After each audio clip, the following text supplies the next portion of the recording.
Nous arrivons dans la toute dernière partie de nos rencontres. Les choses vont se dérouler de la manière suivante. Je vais vous faire, comme il est tard, quelques commentaires sur la déclaration que vous avez entre les mains. Et puis, Éric Orsena et Emmanuel Macron vont remettre les prix, s'il vous plaît, oui, vont remettre les prix aux meilleurs étudiants qui ont participé au concours appel d'idées. Et puis, je remercierai, alors là c'est très important, c'est pour ça que je vous demande de rester jusqu'à la fin, remercier tous les gens qui ont permis que ceci se passe relativement bien. Alors, l'un dans l'autre, ça s'est pas trop mal passé.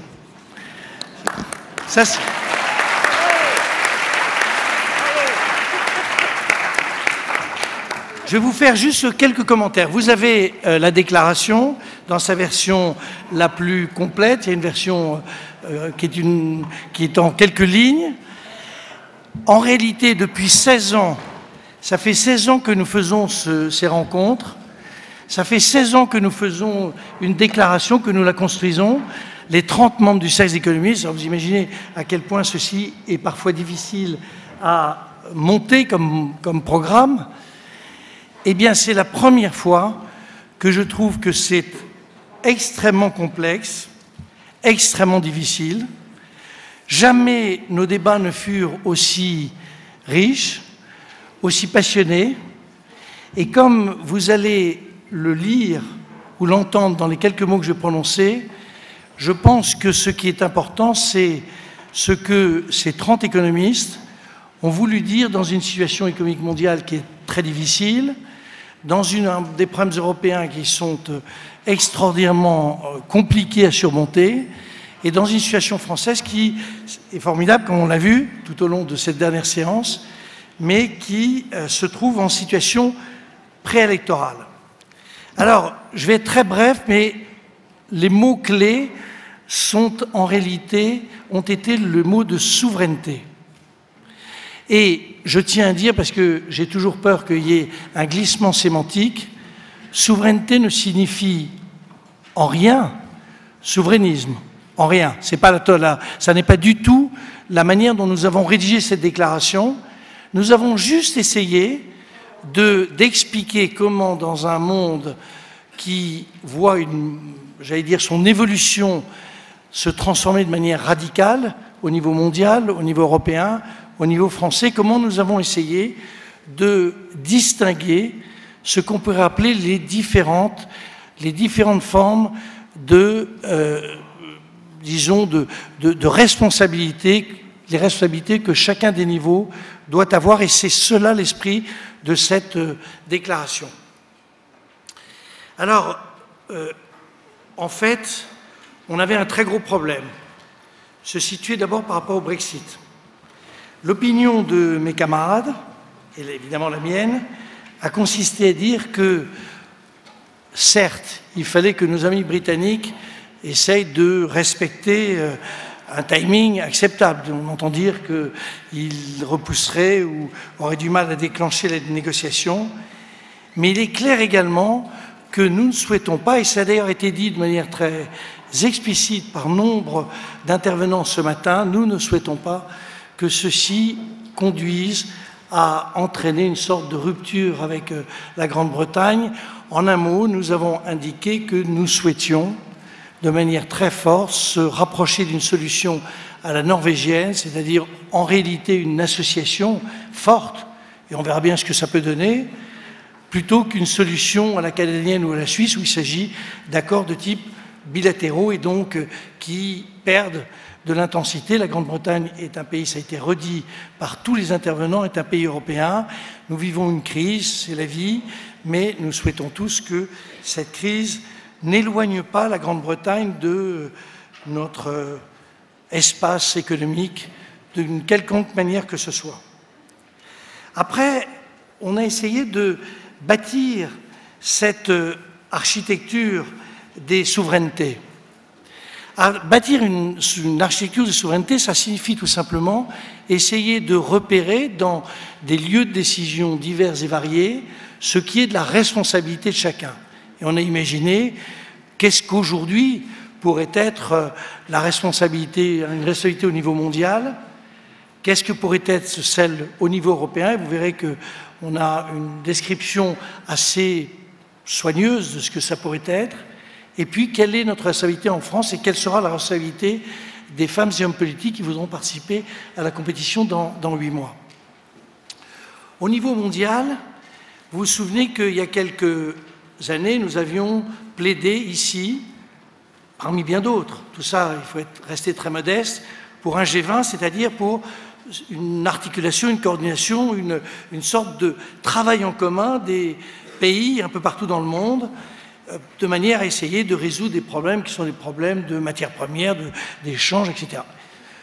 Ceci a débouché sur le développement, non pas la création, comme me le rappelle souvent Christian de Boissieu, mais le développement ou la montée du G20 au niveau des chefs d'État. Et cette belle utopie, car c'était une utopie, aujourd'hui a quelque peu disparu. J'ai employé un moment, mais ça n'engage que moi, le mot de déliquescence du dispositif mondial.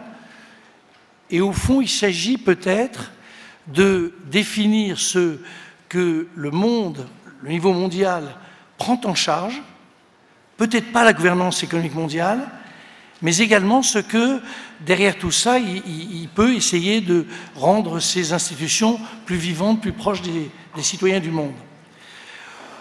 Les thèmes sont assez simples, alors je ne vais pas les lister, c'est évidemment le climat, et là-dessus la COP21 est une avancée dans la méthode géante.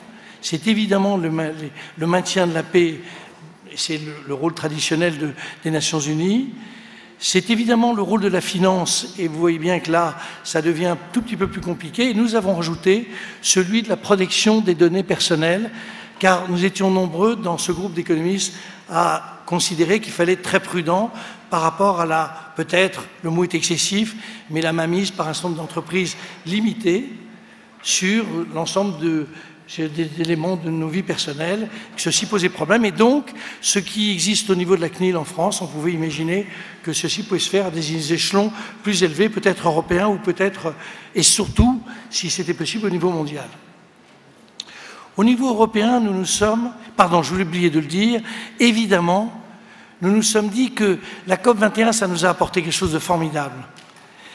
En réalité, ça a montré qu'on pouvait essayer de faire négocier, discuter, rassembler les points de vue des institutions, des États, bien entendu, mais aussi des sociétés civiles, mais des ONG, de tout ce qu'on pouvait imaginer, et que ça donne quand même un résultat qui a une légitimité autrement plus forte que celle de telle ou telle institution globalisante dont on se demande parfois ce qu'elle représente. Et c'est ça, peut-être, un des éléments du discours que nous avons tenu au niveau mondial. Au niveau européen, là aussi, rien de nouveau dans ce qui est dit, sauf que c'est légitimé par des économistes. Ça a été tout à l'heure dit par nos deux politiques. Nous sommes convaincus qu'il faut une Europe à plusieurs vitesses. Nous sommes convaincus qu'il faut vraisemblablement avoir, parce que sinon c'est impossible de faire redémarrer le projet européen, l'acceptation d'un dispositif qui est à 27 ou 28, ou 27,5, qu'il faut un dispositif qui est un dispositif de la zone euro, et que, certes, ce serait formidable de parler éternellement de l'axe franco-allemand et de parler éternellement de l'idée qu'il y a des pays fondateurs, mais dans la réalité opérationnelle, ça ne peut pas marcher. Ce n'est pas comme ça que ça marchera. Et donc, il faut que l'on fixe de manière assez soigneuse les rôles des uns et des autres.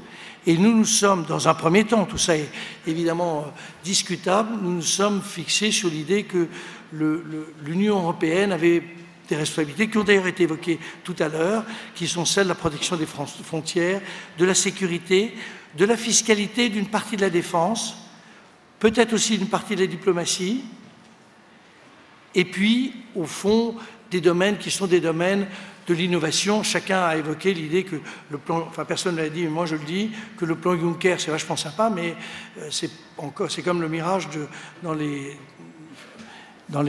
livres de Tintin, ça s'éloigne au fur et à mesure qu'on s'en rapproche, et puis c'est quand même encore tout petit, c'est tout à fait disproportionné par rapport au problème.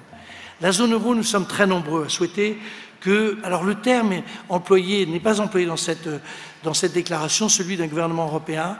Moi, nous préférons, pardon, je dis je, mais nous préférons celui d'un policy mix. Aujourd'hui, nous avons quand même un dispositif qui est curieux. On a des banques centrales très actives, très intelligentes, mais qui jouent un rôle de création de liquidités avec beaucoup de talent.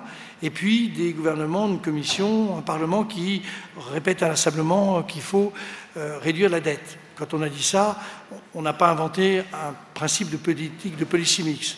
Et donc c'est cette idée qu'on se définit une politique économique. Policy mix, ça veut dire politique économique, qu'on définit une vraie politique économique, vraisemblablement de croissance, qui arrête d'utiliser inlassablement les mots d'austérité, parce que c'est pas avec ça que nous avançons beaucoup.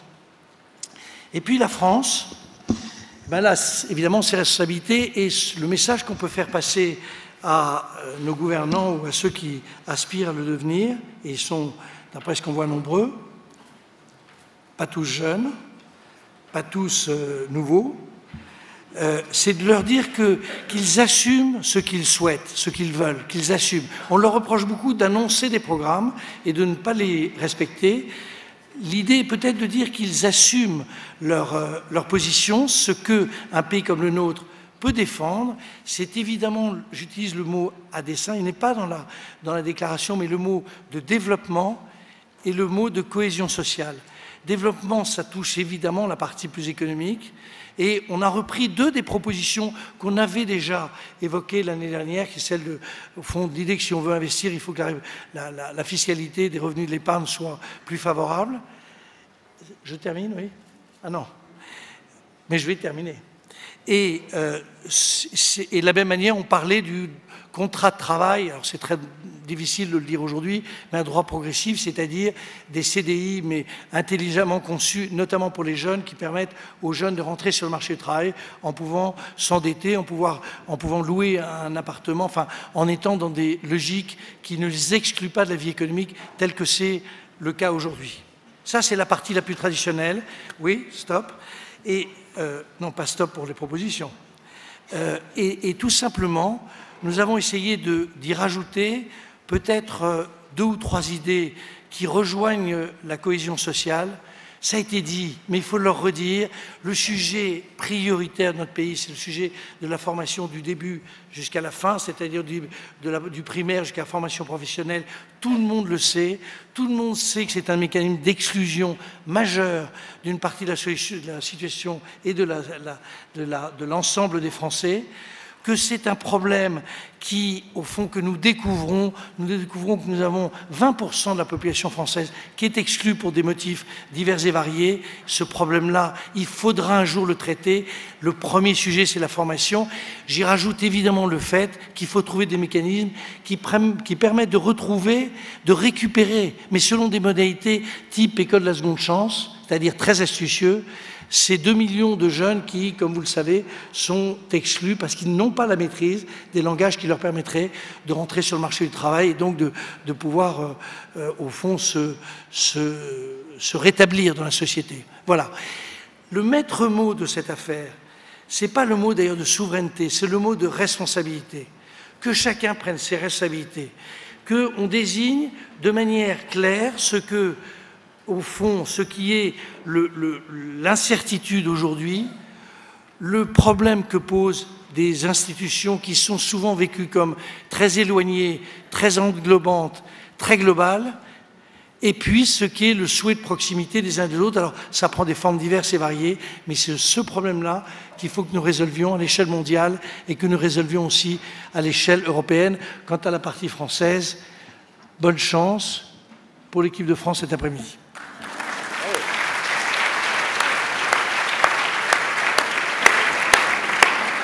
Alors maintenant, encore plus important, on passe au prix, c'est Eric, et puis après ça, les remerciements. Préparez vos petites mains, il va falloir applaudir. Alors, bonjour Monsieur le Ministre. Rebonjour Monsieur le Ministre. Alors, vous avez distingué, parce que vous savez regarder, qu'il y a des étudiants en blanc et des étudiants en rouge. Il faut bien que vous sachiez que s'il n'y avait pas d'étudiants en blanc, il n'y aurait pas de rencontre d'Aix. parce que c'est grâce aux étudiants en blanc qu'il y a des rencontres d'Aix.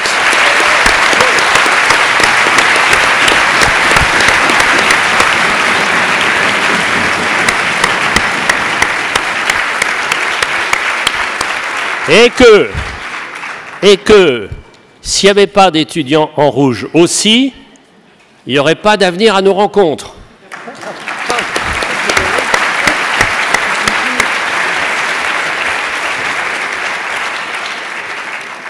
Donc, comme le disait notamment Alain Mérieux, l'avenir est rouge. Qui sont ces étudiants en rouge? Ce sont des étudiants qui ont remporté, non pas un concours, ils en ont tellement passé, mais une sorte d'appel général d'idées. Parce qu'il fallait qu'ils participent évidemment à nos rencontres. Donc il y en a plusieurs centaines qui ont envoyé des contributions écrites. Il y a eu des rencontres dans la France entière sur des thèmes qui étaient les thèmes clés de notre pays. Par exemple, l'entreprise 2.0 à Clermont-Ferrand, l'innovation à Grenoble, la question des élites à Saclay, la question des inégalités à l'IUT de Lille, et puis à Aix, question clé, comment vivre ensemble avec l'ensemble de la Méditerranée. Donc, ce sont un grand débat national qui s'est ouvert, une sorte de jeunesse en marche, et à la suite de cette grande rencontre, eh bien, le Cercle des économistes a retenu 100 étudiants qui ont le droit de revêtir le t-shirt rouge. Ce sont eux.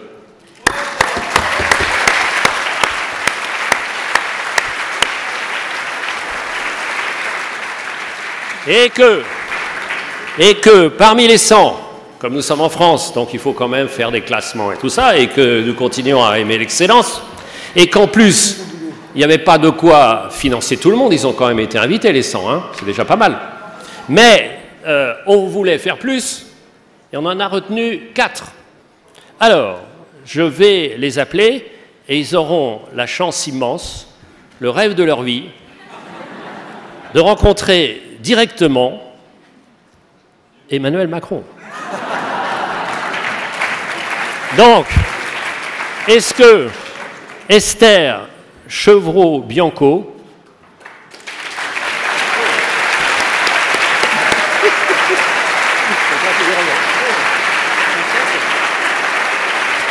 bravo.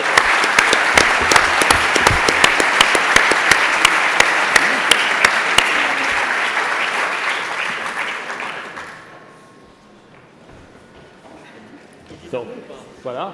Oui, oui, vous dites un mot. Pas, vous avez, puisque Christine Lagarde a eu 4 minutes, vous en avez une. Voilà. Allez-y. Oui. Écoutez, je tiens à remercier le Cercle des économistes de nous avoir donné la parole. Et pas merci au président du jury? Exactement. Enfin, vous faites et pour tout le travail de lecture des copies qui a dû être, je pense, fastidieux. Pour nous, c'est une occasion précieuse de nous exprimer, de pouvoir apporter une vision qui peut être complémentaire à d'autres visions, d'autres générations avant ou après. Et de rappeler aussi par moments que nous ne sommes pas tous incultes. Merci. Merci beaucoup. Merci. J'appelle. Vous restez là. J'appelle. Restez là. Venez. J'appelle Mathilde Godard.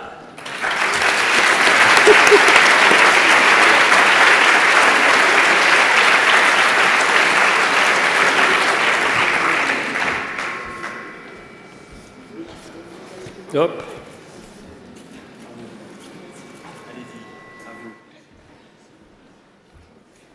Bonjour à tous, merci beaucoup à vous d'être venus, merci au président du jury, au jury dans son ensemble, aux organisateurs, aux organisateurs qui nous ont accompagnés pendant ces 3 jours, au spectacle magnifique qu'on a eu. Et merci pour cette thérapie de groupe de 3 jours où on était un peu n'ayons pas peur du mot, entre élites. Et moi, j'aimerais revenir sur les propos de monsieur Olivier Pastré, je ne sais pas s'il est encore ici, qui disait que la formation, c'était au MIT. Et moi, à travers le texte que j'ai produit, c'était essayer de dire justement non, la pédagogie n'est pas que descendante et aller sur le terrain, aller voir les jeunes, parce qu'on ne représente pas les jeunes, on n'est que des étudiants, et c'est pas toute la jeunesse. Et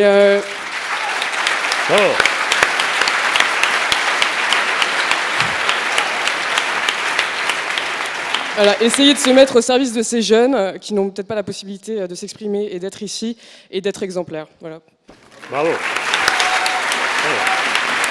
Bravo. Bravo. J'appelle Elisabeth Rénal.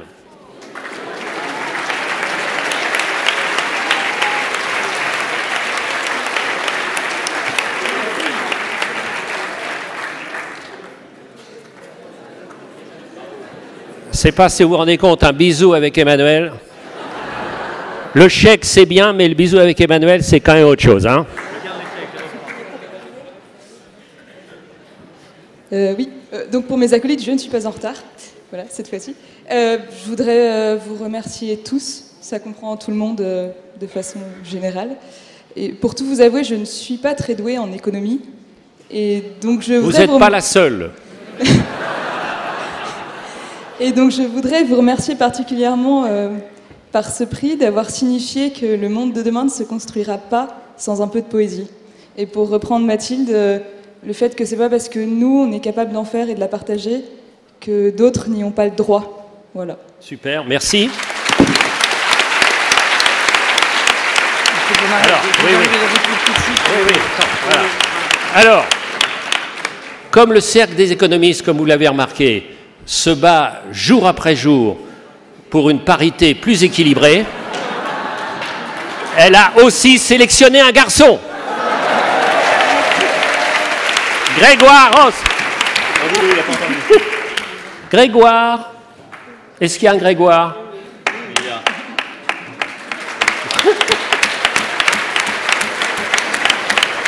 C'est des retours de remerciements. Oui, attends. Mais attends, après, je dois dire 3 mots. D'accord, 3 mots. Voilà. Un mot. Grégoire. Petit mot. Je note qu'il a un peu honte du rouge. Comme vous le voyez, Aragon avait raison, la femme est bien l'avenir de l'homme. Je voudrais demander un bisou, mais pas à Emmanuel Macron, au président du jury. Voilà, enfin. Merci. Alors, permettez. Mon papier est un tout petit peu particulier. Il s'agissait d'histoire. Simplement une anecdote, si vous vous promenez dans le bois de Boulogne, en tout bien tout honneur évidemment, vous trouverez entre la Grande Cascade et le Pré-Catelan un monument aux morts qui célèbre les 35 jeunes, à peu près notre âge, certains étaient même plus jeunes, avec des noms d'origine étrangère, qui sont tombés le 16 août 1944 pour que nous vivions libres. Il y a un arbre, au-dessus il y a une plaque, avec inscrit « Passant, respecte ce chêne, il porte les traces de balles qui ont tué nos martyrs ». Et parce qu'on peut espérer, qu'attendons-nous de la France, c'est qu'on soit un peu digne de ces jeunes qui étaient peut-être pas en rouge, mais qui ont fini rouge et qui sont morts pour que nous soyons là. Voilà. Merci. Deux phrases.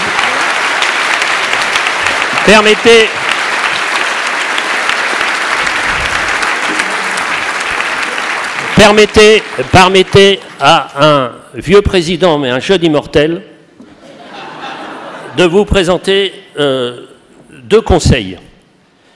Devenez des experts. Oui au savoir. Jamais l'ignorance n'a été la solution. Quand on brûle les livres, d'autres incendies s'annoncent. Mais des experts pas audistes. Écoutez, voyagez, allez-y. Et comme vous l'avez dit, vous, étudiants, n'êtes pas, hélas, l'ensemble de la jeunesse. Première remarque. Deuxième remarque. Cher Bertrand, si j'ai un souhait à faire à ces jeunes, c'est d'être comme toi, aventurier, aéronaute, ce faisant, ils deviendront, comme toi, psychiatres, d'eux-mêmes et du pays. Bertrand Piccard, emmène-moi, emmène-nous dans ton avion solaire.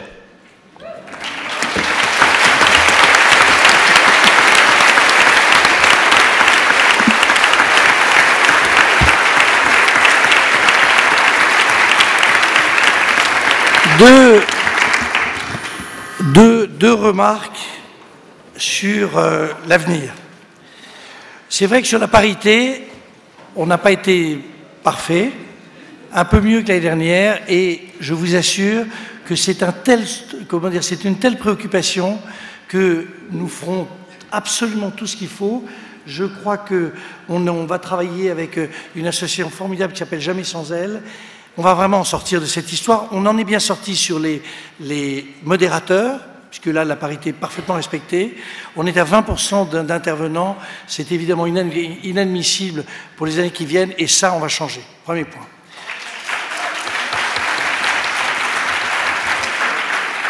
Deuxième point,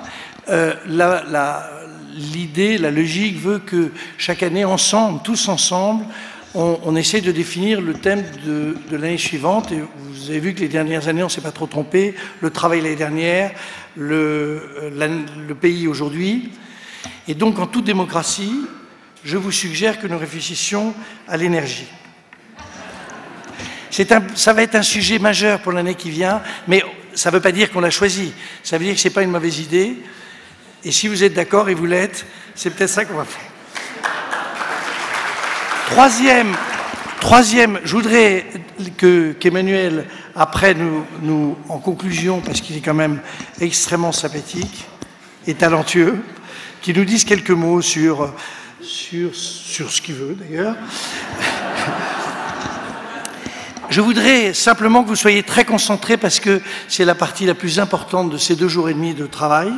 C'est le moment des remerciements. Ça fait 8 mois qu'une trentaine de personnes travaillent 7 jours sur 7, 15 heures par jour, pour faire que cette petite association, qui est en réalité, j'allais dire, pas très nombreuse, pas très puissante, arrive à faire ce qu'on fait, qu'on donne en France le sentiment qu'on peut faire un événement économique qui aujourd'hui est vraisemblablement, à part Davos, l'événement le plus important en Europe. Alors on va les remercier, si vous êtes d'accord. Alors il faut que je mette les lunettes. Il faut d'abord remercier les 30 membres du Cercle des économistes. Voilà, hein, c'est...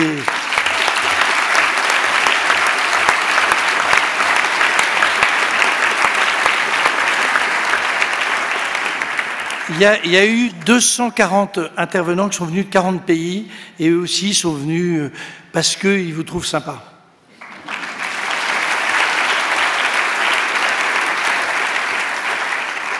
« 35 journalistes modérateurs », tout ça, je le précise, se fait de manière absolument de bonne volonté, point. Il n'y a pas de lien contractuel d'aucune sorte par rapport ni aux uns ni aux autres. Les journalistes modérateurs, et j'ai bien aimé, quand vous regardez bien les sessions, vous apercevez qu'ils ont gardé une grande liberté de ton, ils sont capables d'attaquer les ministres et ceci, ça c'est bien, c'est l'esprit qu'il faut qu'on conserve. Ils étaient 35 et ils étaient vraiment tous bons. Bon. On a un budget qui est important, qui nous permet exactement d'équilibrer nos comptes, donc c'est totalement transparent. Il y a 85 entreprises qui nous aident. C'est un peu moins que pour Solar Impulse, mais enfin on a en commun Solvay. Donc c'est ça qui compte. Voilà, donc 85, je ne vais pas vous faire la liste, mais ils sont tous super. Et... Tu es notre soleil, Jean-Hervé. Alors, très très important, ici, vous voyez bien, il y a beaucoup de gens qui vous accueillent, qui ont permis que toutes les salles soient prêtes. Cette année, on avait 5 parcours, le samedi à Sciences Po, 5 parcours qui avaient lieu en même temps. Tout ça, c'est du personnel, c'est des gens qui font ça par gentillesse, par talent, c'est les personnels de l'université et c'est les personnels de Sciences Po. Donc vraiment, eux, l'année dernière, j'avais oublié, je m'en suis voulu pendant longtemps. Vraiment, merci.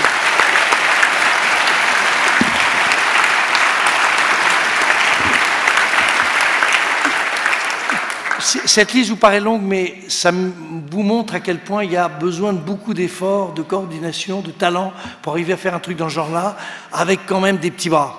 Alors, il y a une équipe de Boréal, c'est l'équipe, ils doivent être là, un certain nombre.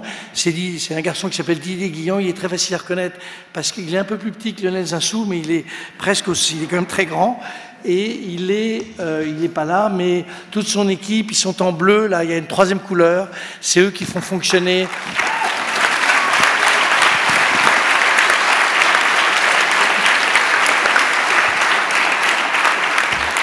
En réalité, j'allais faire une bêtise. Didier Guillon est en titre le chef, mais comme toujours, c'est la femme qui dirige, et c'est Morgane qui est en fait le vrai patron.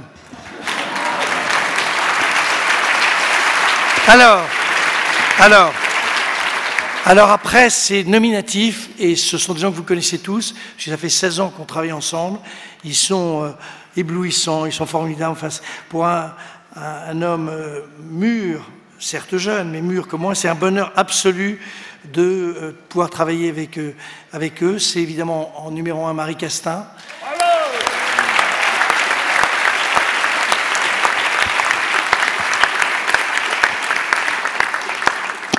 Alors après, c'est des gens que vous connaissez aussi, mais ils ont chacun une... Alors Marie, elle couvre un peu le tout.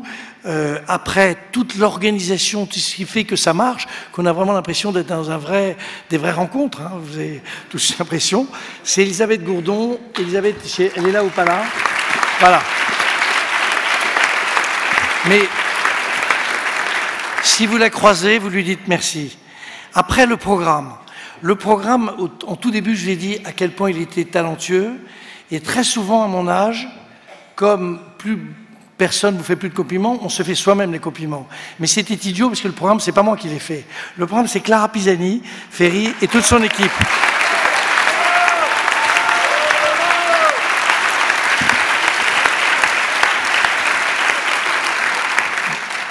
Et il fallait l'inventer, l'histoire du pays modèle le samedi. Là, il fallait quand même l'imaginer, avoir une référence, évoquer toujours des comparaisons avec notre voisin d'Outre-Rhin. C'est souvent un peu rasoir. Et donc, c'était formidable. Dans son équipe, avec elle, il y a un homme qui a inventé l'histoire des think tanks. Un des talents qu'on a eu, vous n'étiez pas tous là, mais c'est que dans une salle, là-bas, il y avait 17 think tanks.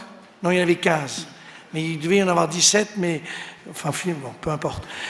Et il y en a eu 15 think tanks qui couvraient à peu près toutes les sensibilités. Ils sont tous très connus, mais les plus connus, c'est Terra Nova, c'est l'Institut Montaigne, c'est l'Institut Jean Jaurès, etc., etc. La Fondation Jean Jaurès. Et tous ces think tanks ont été réunis avec beaucoup de talent parce que, avec le Monde, Vincent Giré qui est là, vous pouvez aussi l'applaudir parce qu'il est vachement sympa. Il est simplement dur en affaires. Vous voyez comment vont être les Britanniques dans les jours qui viennent. Il n'est pas facile dans les affaires. Mais c'est Pierre-Xavier Prieto qui a monté tout ça.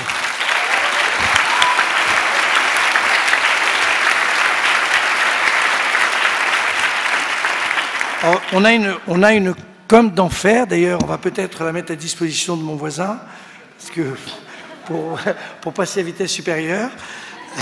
C'est Anaïs Paccard. C'est Marion Joubert. Et c'est elles qui ont monté toute cette affaire.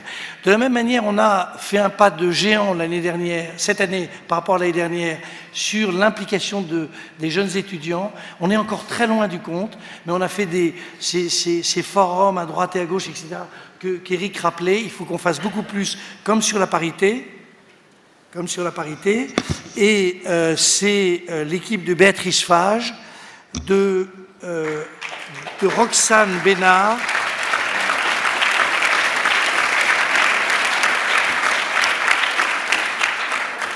de Laure, vous avez oublié, et puis après ça, tout s'est organisé, Alexandra le tourneur, disons, Nicole Bordet qui est notre correspondante ici, c'est elle qui fait ça. Et puis comme on va terminer, puis il faut que Emmanuel puisse prendre la parole. Il y a eu beaucoup de jeunes qui ont fonctionné, il y a eu plein d'équipes. À la fin, on doit être entre 100 et 150 à travailler sur ce projet. Je donne donc les prénoms. Je vous ferai un remerciement collectif, parce que sinon on n'est pas sorti de l'auberge. Mais je mets d'ailleurs les lunettes. C'est Guillemette, Pierre, Rémi, Marie, les Marions. Les Marions, c'est extraordinaire. C'est elles qui m'ont aidé à rédiger la déclaration. Les Marions. Oui. Les Marions, Laure, Julie, Stéphanie, Adil, Yanis, Julie, Maguelone, Emma, Caroline, Constantin, Édouard, Martine, Hélène et un jeune Jean-Hervé. Bravo. Alors, et on termine par les timekeepers.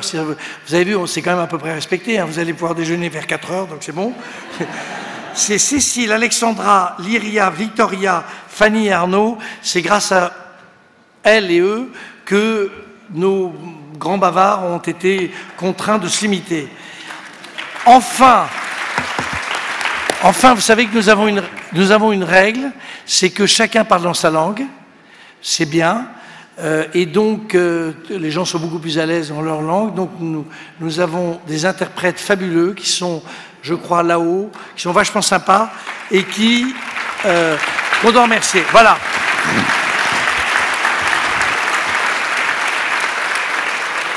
Et puis moi, à titre personnel, je voulais remercier Eric parce que depuis 16 ans, ce jeune garçon, qui est un de nos plus grands espoirs. Hein. On va y arriver.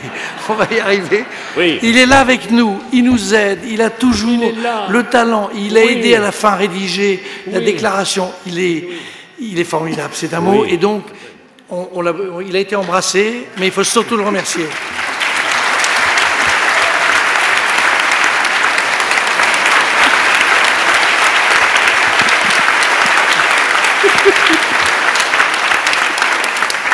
Et puis Emmanuel Macron, c'est le ministre de l'économie. On a toujours eu cette tradition, quelle que soit la majorité, à considérer que le ministre de l'économie de notre pays représentait un point très important. Ils étaient tous sympas, sans exception, mais peut-être que lui, c'est le plus sympa de tous.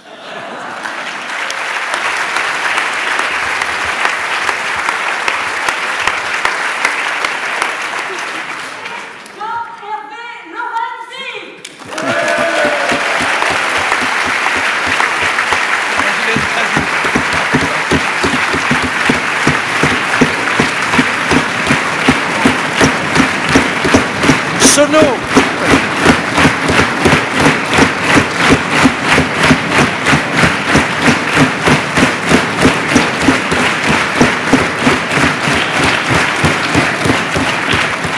Pourquoi vous en avez contre les chauves? Emmanuel. Non, d'abord, merci en effet à toi, Jean-Hervé. Merci à toutes et tous. Je pense que c'est une fois encore, c'était important de se retrouver là, d'organiser ce moment, d'avoir ces échanges.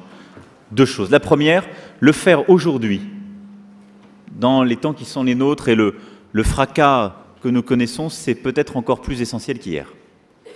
Et je crois que le défi collectif qui est le nôtre, c'est de ne rien céder aux peurs, de ne rien céder au populisme et de toujours chercher à expliquer, à comprendre, à assumer les controverses, les désaccords, mais à ne rien céder à la peur.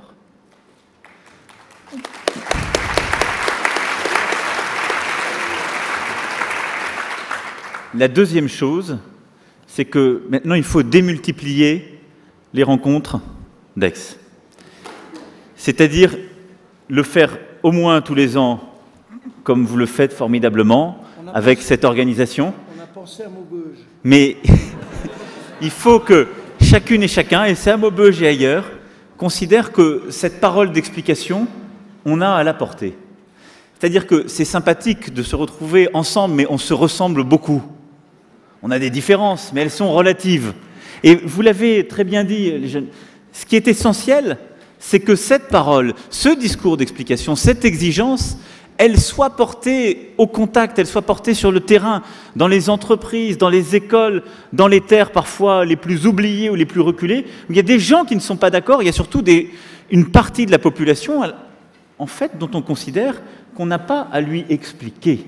Et donc, on cède dans ces endroits-là à la peur. Et au fond, une bonne partie de ce qui est en train de nous arriver, de ce qui s'est passé en Grande-Bretagne, de ce qui se passe un peu dans notre pays, de ce qui immanquablement continuera à se passer ailleurs, c'est que l'entre-soi, c'est trop confortable. Et donc, nous avons, chacune et chacun, dans nos conditions, dans nos vies, dans nos ambitions, etc., apporter ces messages, cette exigence du débat, parce que c'est essentiel pour qu'on s'en sorte. Donc il faut, au moins une fois par an, les rencontres d'Aix, mais il faut tous les jours un peu de cette discipline, un peu de cette volonté d'expliquer, de donner, de partager, de porter la controverse, parce que sinon, immanquablement, on se retrouvera tous les étés. Mais subrepticement, le pays et le continent continueront à changer. Donc soyons maintenant les missionnaires de cette exigence chaque jour. Merci.